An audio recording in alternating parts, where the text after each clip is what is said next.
Good morning, everyone. Well, I'm an academic, and what academics usually do is give some food for thought, and I will try to do that. And I'll also try to illustrate what I say with some examples from the industry and with some figures to explain. We discuss a lot these 2 days here about how technology actually influences this industry. Yesterday, speakers talked about data and information and the importance of actually using big data in the industry. I hold more or less a bit different perspective.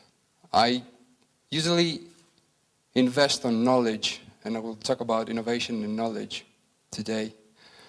Well, Amadeus, we had that yesterday, said about innovation and technology. Well, they also say that innovation is much more than technology. It's about adaptation, affordability, and a set of activities aiming at satisfying needs. So technology, I see technology as a mean to achieve things and actually to create new products and services. But in travel industry, it's not about products and services. It's mainly about experiences, isn't it? Well, we discuss about today about sustainable innovation, value creation, and knowledge ambidexterity in the tourism world. For those of you who are not very familiar with the term ambidexterity, it's about exploration and exploitation. And in knowledge, it comes with explore the knowledge that we have, or we can create, or transfer, or share, and achieve more from this. So exploit. So innovation, we all discuss about innovation more or less. We know the significance of innovation in every aspect of every industry. So we know that it's key to growth, sustainability, and economic performance of firms, including conceptualization and development of creative ideas. There is a difference between innovation, creativity, and invention. So we need to pay some attention to that. We need to improve, create new services that will lead to satisfaction and effective management strategies and higher profits for firms. So it's not only to provide something innovative, but to make some profit out of it, right? What the innovation does, actually it provides straightforward problem-solving solutions, especially in this fierce, dynamic environment. Value-adding operations and methods to produce and deliver tourism products to customers. Okay? Make it affordable for the company. How do you, as members of the industry, stimulate travel experience for your customers? It's a good question. So innovation, we all know that it's a risky option. It is indeed. So that's why we need to actually have a strategy behind that. To provide a clear direction for dealing with challenges, such as selecting the markets to enter or the skills to develop. So innovation helps organizations to sustain competitiveness, remain current, in other words. This is very important. And generate long-term stability growth. But how do we do that? There are many, many ways actually to innovate and grow. I will focus on those 3. I could have 13, but this would be boring. So creating, sharing, and absorbing knowledge is something extremely critical. Establishing fruitful and challenging interactions with your ecosystem's players. We live in an era where we need to collaborate, even with competitors. I will introduce to you a term that we use for that. And adapt the business model in today's needs. What we did 10 years ago is not current anymore, and we need to think about that. And I will say in a bit, 10 years ago we discussed about innovation society. We have moved so forward than that. Oh yeah. So we have knowledge-based innovation, which is innovation that is based in knowledge. Not only knowledge creation, but sharing and transferring knowledge from one partner to another, from one unit or department to another.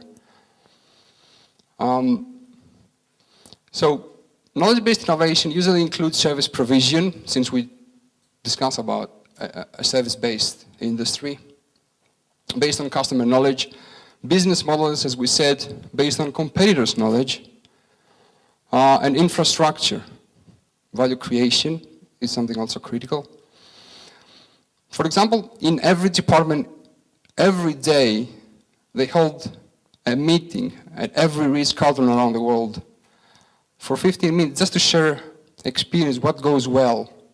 By sharing that, other staff members know how to do it. And it's not only that. What's most important is the feedback that you get from the knowledge and experience of other partners. So we have created that. We talked about the coordination of knowledge between units, departments, companies, etc. The communication, the knowledge flows within that, the dynamics of knowledge flows. So on one hand, we have the co-realization and the co-conception that create the collaboration and actually flourish collaboration. And we produce knowledge.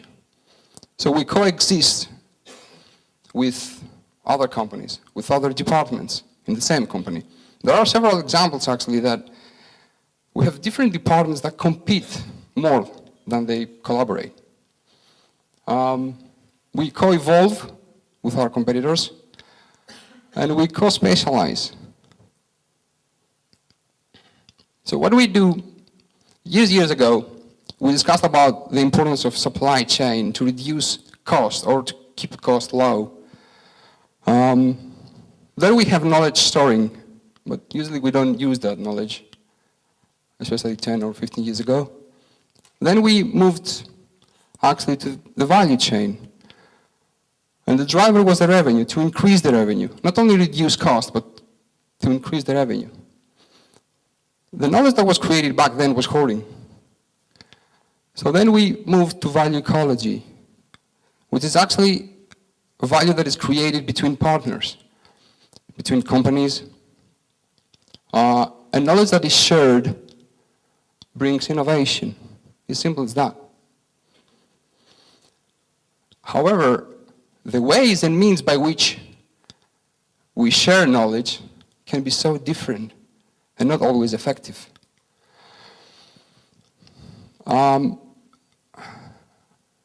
I favor entrepreneurial clusters. I don't believe that actually businesses that work alone can succeed. That's almost impossible nowadays. So entrepreneurial clusters enable the rapid identification and availability of resources. What we do is actually share what we have with others. And that makes us stronger and more competitive. And also we use external knowledge, networking and stakeholder relationships to create value and grow. So innovativeness, that is very interchangeably related to competitiveness, improves when companies establish alliances with partners. So that's why I pay lots of attention on clusters. Using current resources to improve and exploit social capital. So defining those kind of clusters in the tourism industry, that's a definition I found for you to actually become more familiar. It's a complex group of different elements, of different firms that actually work together, collaborate. So the relationship between those kind of firms and institutions and a tourist cluster can be either horizontal or vertical. Horizontal is when we work together with partners.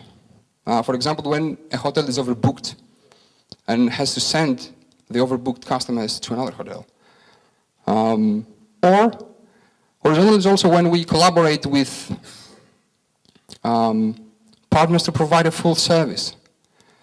In other means, when, well, a hotel has accommodation, beds, and collaborates with a restaurant to provide a full service, for example. And vertical is when a company actually buys another service from another company. It's what we call B2B, to provide a better and more complete service to the customers. Such classes, we have several examples. I have this slide, and the other slide is about more familiar to us examples, the Greek examples. So first of all, we have the Napa Valley in San Francisco. What they do there is actually they make wine. And they exploited that. They don't only make and sell wine. The importance in this example is that this area attracts more than 5 million visitors per year. Consider the number. Greece is a country of 10 million people, and this year had 18, 19 million people coming in. And it's just a valley there and attracts more than 5. Imagine the dynamics. What they did well, what we don't do here in a way, is that at the very beginning of this initiative, they built an economic development corporation actually to organize that. That's why I said before that behind innovation we need to have strategy. Processes and new developments don't come without a strategy first. So by developing that corporation, what they managed to do is to organize processes and actually manage to develop and deliver a more complete product. So visitors don't come just to learn how they make successful wine, good taste. So this cluster develops the necessary interconnections and links outside its environment. They collaborate with hotels, with restaurants, and with other kind of services from the industry. A different example is the Nadler Hotels Group. What they do, what they do is that they have done something really smart to keep investment costs low, but at the same time provide a complete service. They offer luxury accommodation in neighborhoods that actually are quite vivid, I would say, quite active. And they have restaurants, bar, and whatever, to offer a more complete service without any markup.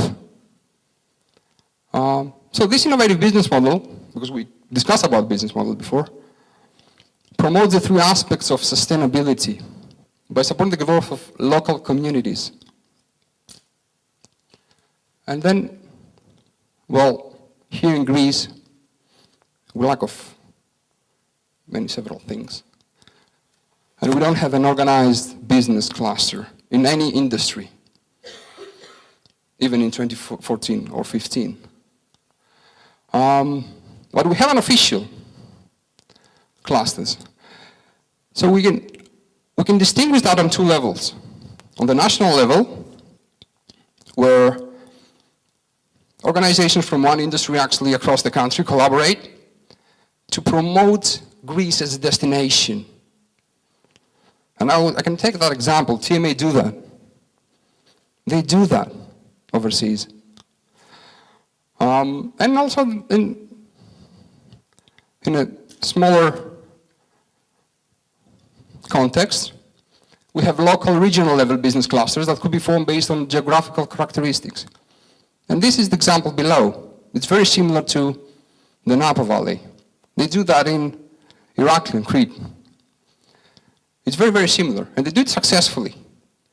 So they produce good wine there, and they have exploited that.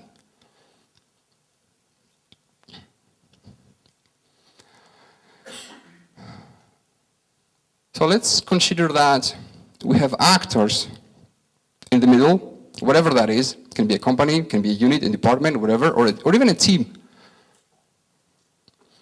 And we have complementers on one hand and substitutes on the other. We have the resources from the suppliers and the providers. And on top we have the customers.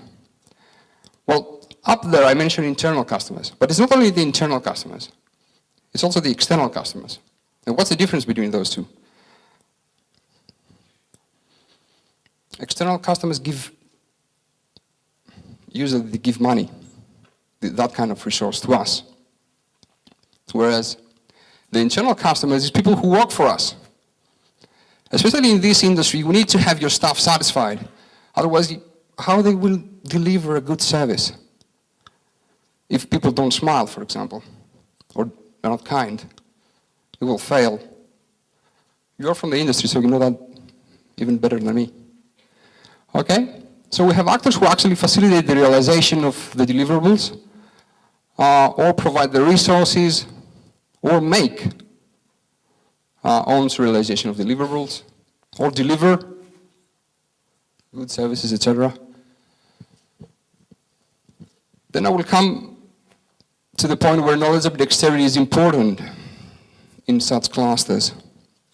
So organizations utilize knowledge to convert old capabilities into new ones. So we have some knowledge, we have some experiences. That is good, but is it enough? In this dynamic and fierce environment, it's not enough, I can tell. What you need to do is actually, as companies, and as people, as individuals as well, what you need to do is to use what you have learned and invest on new knowledge. And combine what you have learned from knowledge and experiences with new knowledge, with new partnerships. Dynamics that emerge from such partnerships can only be significant. That's the importance of external collaborations. Even with competitors, they know something that you don't, usually, especially the successful ones. So the dynamics of the market and the relationship between entrepreneurial firms, because we don't have any other, do we? Firms that are not entrepreneurial don't exist. They disappear, they vanish. Creating increased capability to identify new opportunities and use these opportunities for new, novel, innovative developments. So we have those actors belonging to such clusters are always in advantageous position because they share resources. And resources is not only about money. Money is what comes last. What comes first is knowledge, is human and social capital. Invest on that and you will succeed.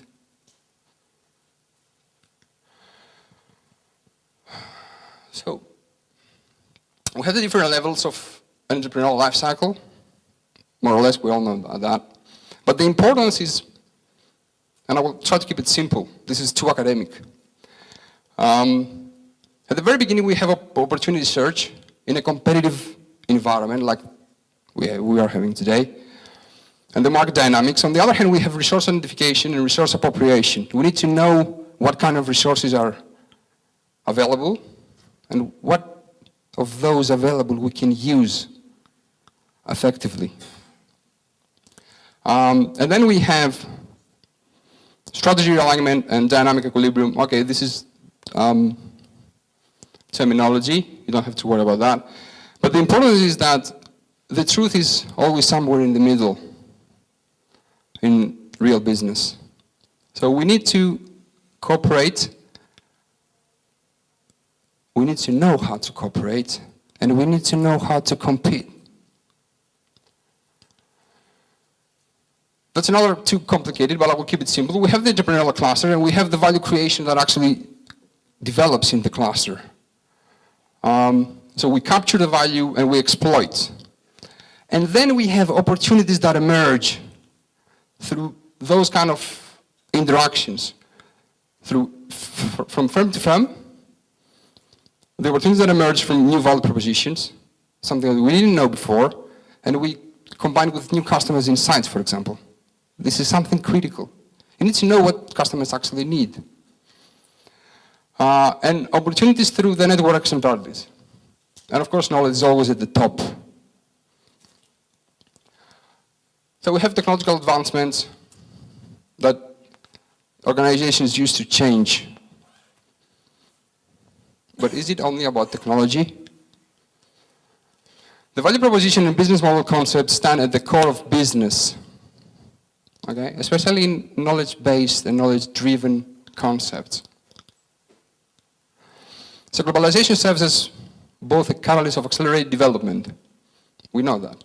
We know the dynamic of globalization, don't we?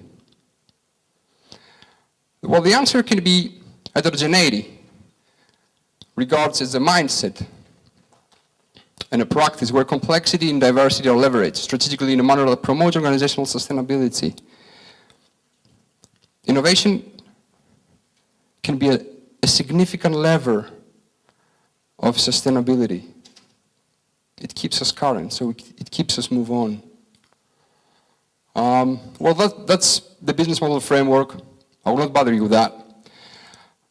So innovation emerges from posture, so what we actually, organizations position within the business ecosystem. Propensity, well, it's the reflection of what we do,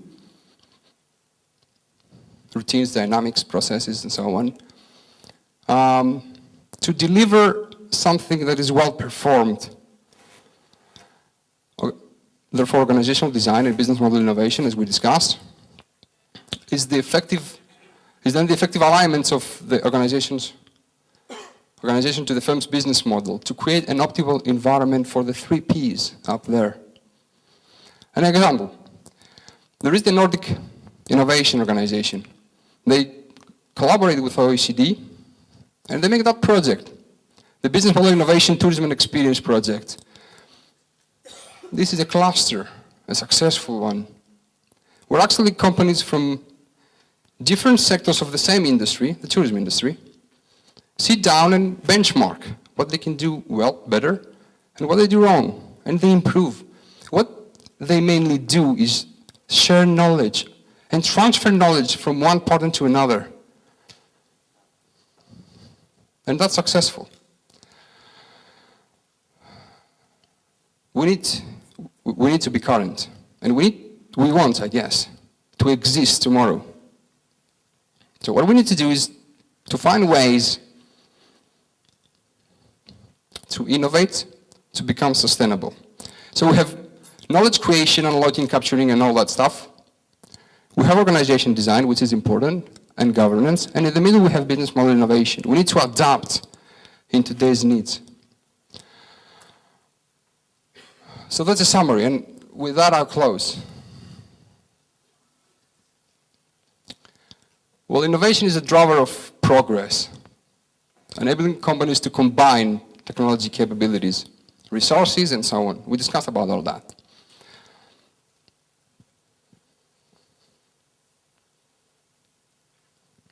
The power of collaboration, and you may be familiar with that term, open innovation,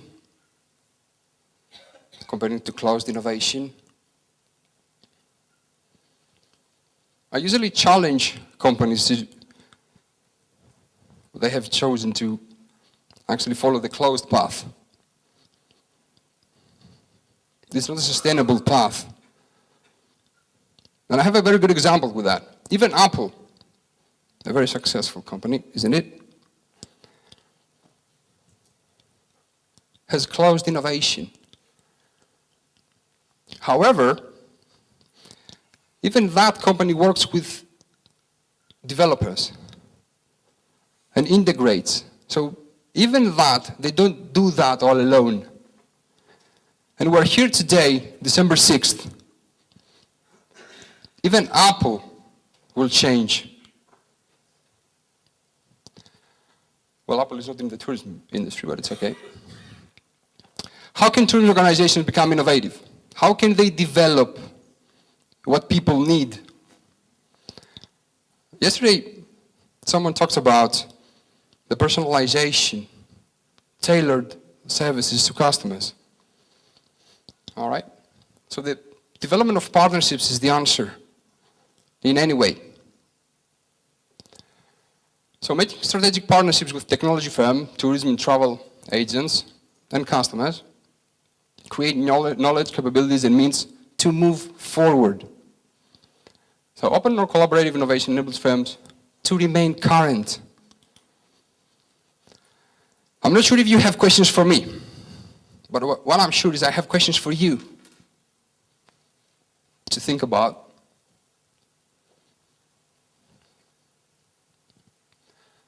How well do you understand the competition in market environment? And it's not only about understanding. What kind of knowledge actually do you perceive? And how do you use that knowledge? Is the answer. Or is the path to the answer? What kind of collaborations have you developed? If you did. And what is the outcome? If it was not so successful, maybe you need to reconsider.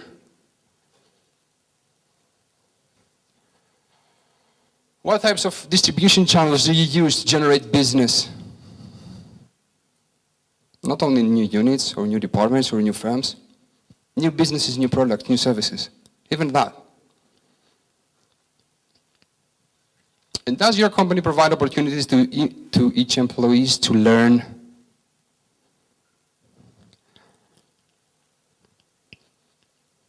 Ten years ago, we discussed about information society. This is past already. We have moved forward. We live in a knowledge economy, a knowledge society. And even the future will change. Remember how it was Greece 10 years ago, 5 years ago, and how is it now? And consider that. What would have happened if that country had invested in knowledge, in innovation? We don't even have a cluster. Is there any? Even Bulgaria has clusters. I mean, imagine that. Thanks very much.